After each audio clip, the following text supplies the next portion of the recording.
Aqui nós temos uma região mais profunda, por onde vai ser o acesso. Então aqui está abaixo do trígono, mas ela é uma região que uma partezinha dela passa acima também na região do trígono.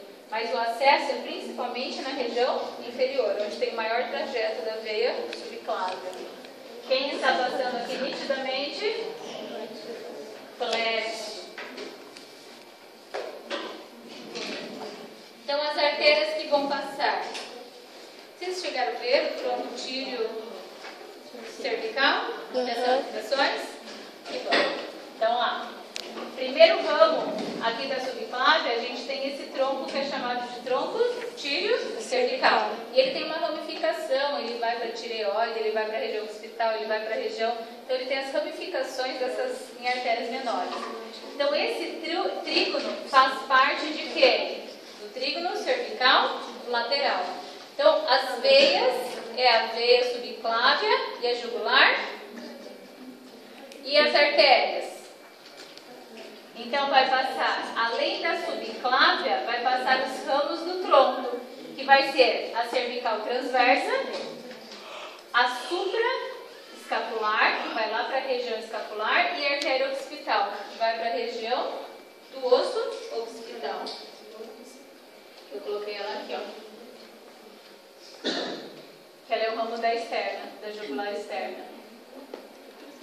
Então são as artérias principais que fazem parte, que passam no trígono cervical lateral.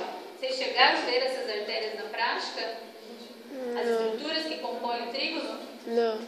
Só os trígonos. Só os trígonos, as relações das artérias, veias, nervos, não?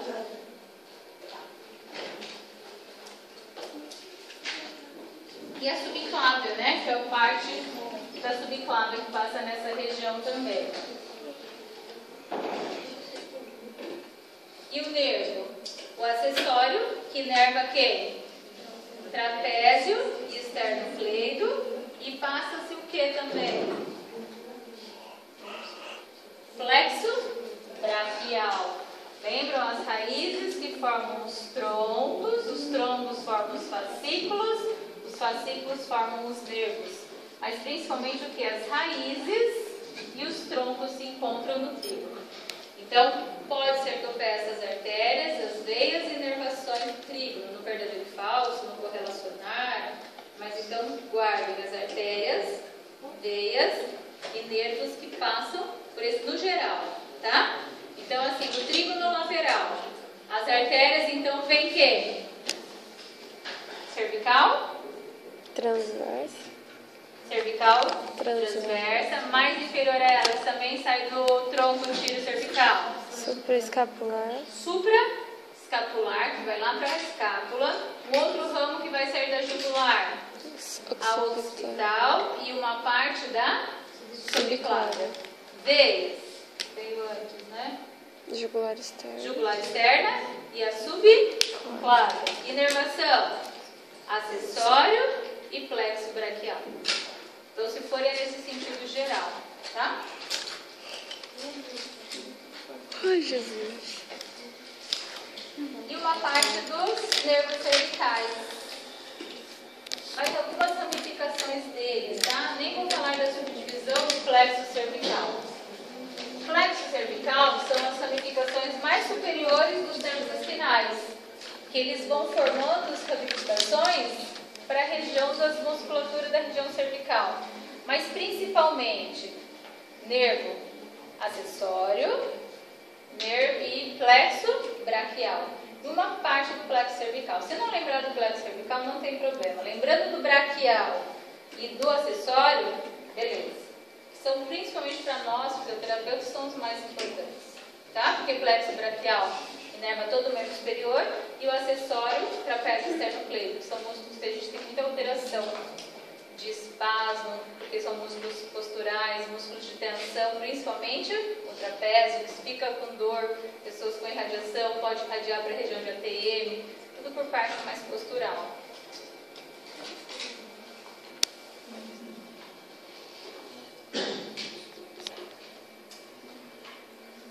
Por ele também passa nervo frênico.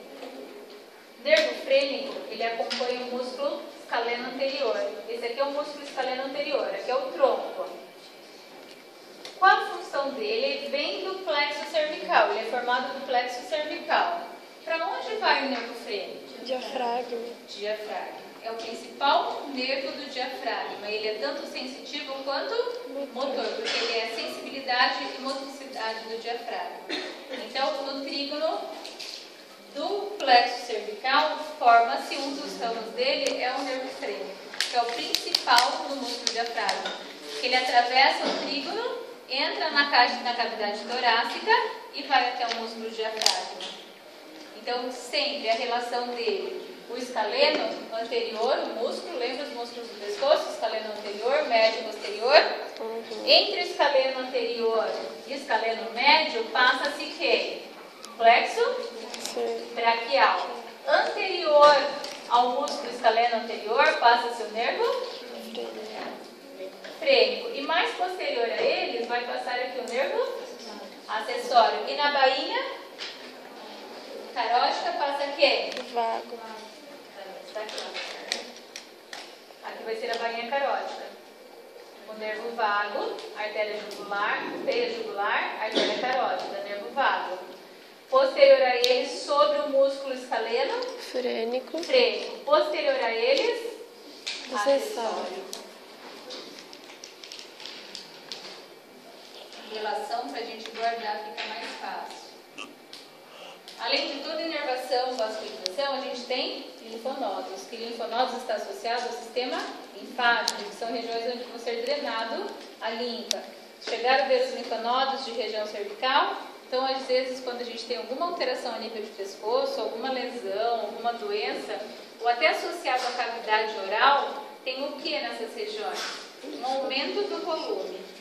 Que quando aumenta o volume, a gente chama de linfonodos infartados. Popularmente, a gente chama de íngua. Íngua é um sinal que alguma coisa não está bem naquela região. Tá? Ou o nosso corpo está tentando vencer algum corpo estranho, alguma bactéria, algum vírus, ou a gente vai ficar doente. Então, regiões de linfonodos tem nessa parte. Tanto os linfonodos cervicais superficiais, quanto os profundos. Esses são aqueles que a gente consegue palpar, que até quando eles estão aumentados, às vezes a pessoa fala, você está com a amígdala aumentada e palpa aqui. Aqui tem amígdala? Não é? Olha só, a amígdala está aumentada e palpa aqui são os linfonodos. A amígdala está na região interna, são as tonsilas palatinas. Então a gente tem, esse daqui são os linfonodos superficiais, que eles estão superiores, na jugular externa, eles acompanham os vasos mais externos.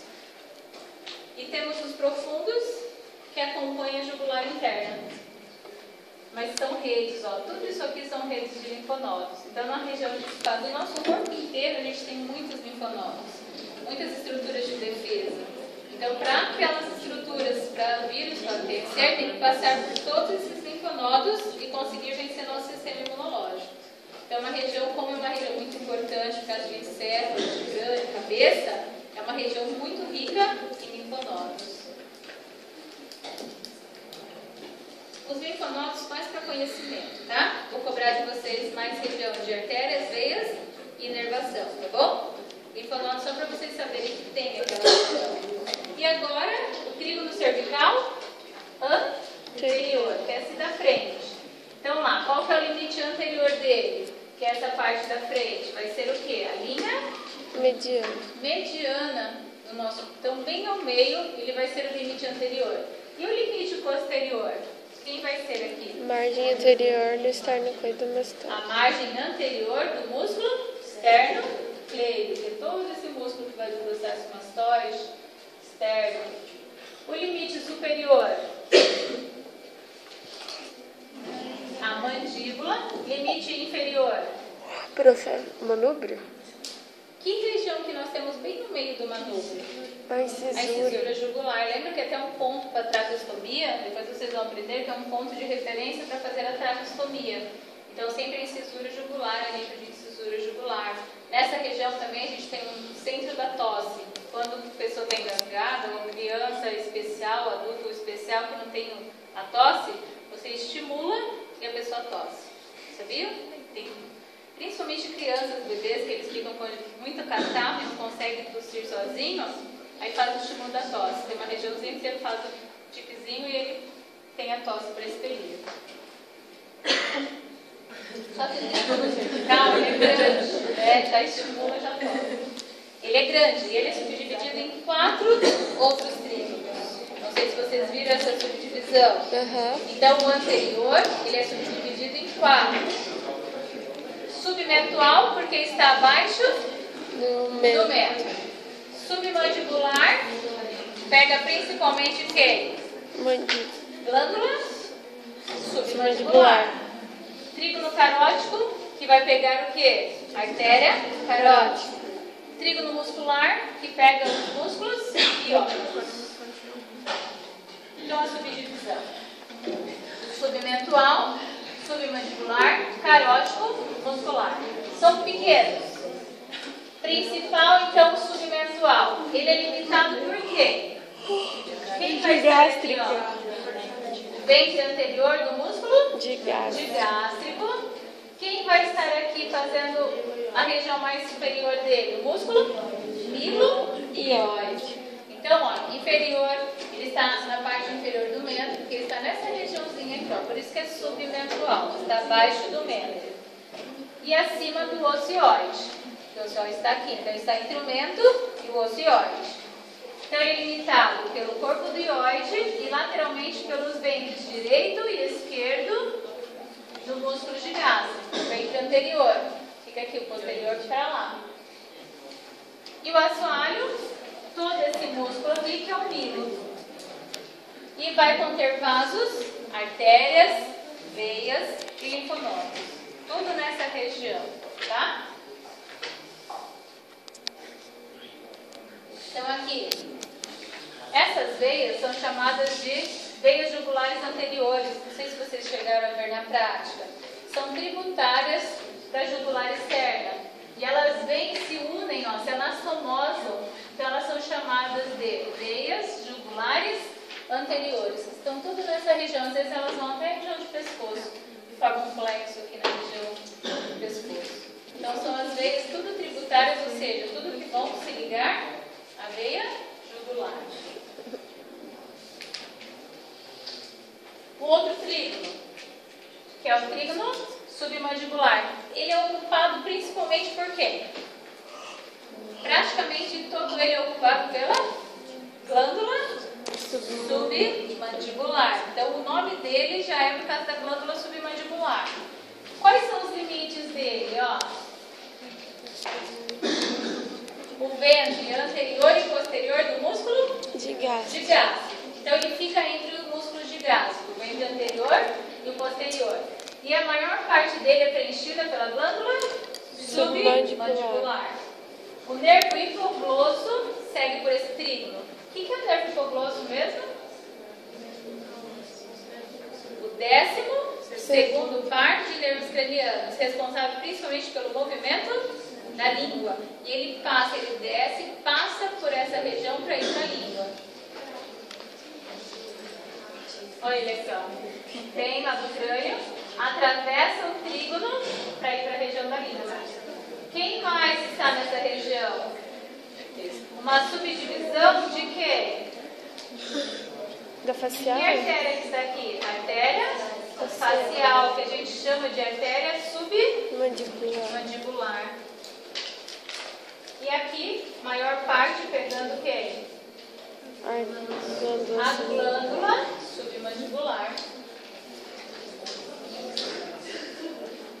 Trígono carótido. Já fala. Qual a principal estrutura que vai passar por ele? Carótida. Artéria carótida. Só que nessa região, principalmente a nível da cartilagem tireoide, o que acontece com a carótida? Subdivide. Se bifurca. Tem carótida comum direita, carótida direita interna e carótida externa. Nessa região tem uma parte importante que eu vou falar para vocês. Mas vamos pelo limites. Então é uma área vascular, porque tem muita irrigação, principalmente da artéria carótida, onde vai passar muitos vasos importantes. Então, é uma área vascular limitada pelo ventre superior do gomo, ventre posterior do gástrico e margem anterior do esternocleido, que ele passa aqui, ó. Toda essa parte. Contém a carótida comum, que é uma região onde a gente averigua pulsação da carótida. Pulsação da subclávia em qual trígono? Lateral. Especificamente no omo clavicular. Pulsação de carótida no trígono carótido, que é uma subdivisão do trígono cervical anterior. Por compressão, divide-se na margem superior da cartilagem tireoidea em carótida interna e externa. Então, a nível da cartilagem, ela vai se dividir.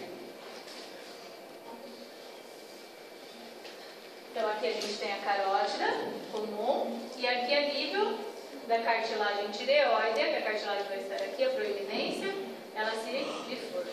Por que é uma região importante? Porque a gente tem estruturas chamadas de seio carótico e glomo. Já ouviram falar sobre isso?